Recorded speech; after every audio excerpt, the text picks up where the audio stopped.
Glacier फटा वो जगह नेपाल के भी सबसे उत्तरी इलाके में तिब्बत चीन के बॉर्डर पर है, इसलिए वहाँ से आते आते पानी का वेग भी कम हो रहा है, पानी का मात्रा भी घट रही है।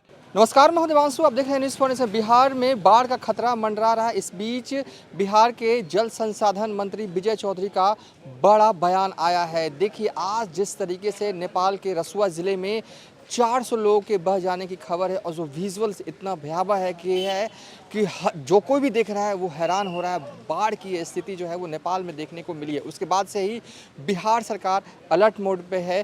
केंद्रीय गृह मंत्री अमित शाह ने भी जो है वो बिहार के सीएम सम्राट चौधरी से बात की है। इस बीच जल संसाधन मंत्री जो बिहार के विजय चौधरी हैं, उनका बड़ा बयान आया है। क्या बिहार में आने वाले वक्त में बड़ा खतरा मंडरा रहा है? पानी को लेकर, बाढ़ को लेकर क्या होना है, किस तरह की तैयारी जो है वो सरकार की तरफ से की जा रही है। देखिए, जो नेपाल के रसुआ ज़िले में 400 लोगों के बह जाने की खबर है, उसमें कहा जा रहा है कि कम से कम 100 भारतीय लोग भी होंगे। इस बीच जल संसाधन मंत्री विजय चौधरी ने कहा है कि जहां पर ये जो पानी बहा है, जहां से है नेपाल के रसुआ में, वहां से पानी बिहार आने में अभी कम से कम कुछ वक्त लगेगा और जब तक वो बिहार तक पहुंचेगा, पानी का बहाव या वेग उस रूप में नहीं होगा।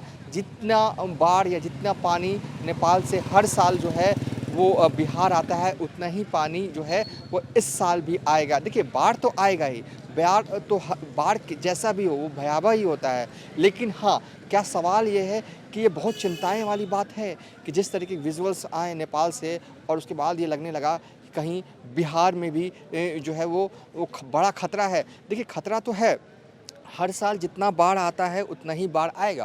और ये बातें जो है वो बिहार के जल संसाधन मंत्री विजय चौधरी बता रहे हैं और विस्तार से उन्होंने बताया है क्या है सरकार की तैयारी और क्या। बिहार के जल संसाधन मंत्री विजय चौधरी का बयान सुनिए। नेपाल में जो ग्लेशियर लेक का फटा उसका पानी जो तेजी से आ रहा था, उसके मद्देनज़र हम लोगों ने पूरी तैयारी मुस्तैदी से कर ली है और अभी तक की जो उम्मीद है कि वो पानी अभी हम लोगों को उम्मीद है कि अभी 7 बजे हम बात कर रहे हैं, 8:30-9 बजे तक हमारे वाल्मीकि नगर बराज पर तक पहुंचने की उम्मीद है।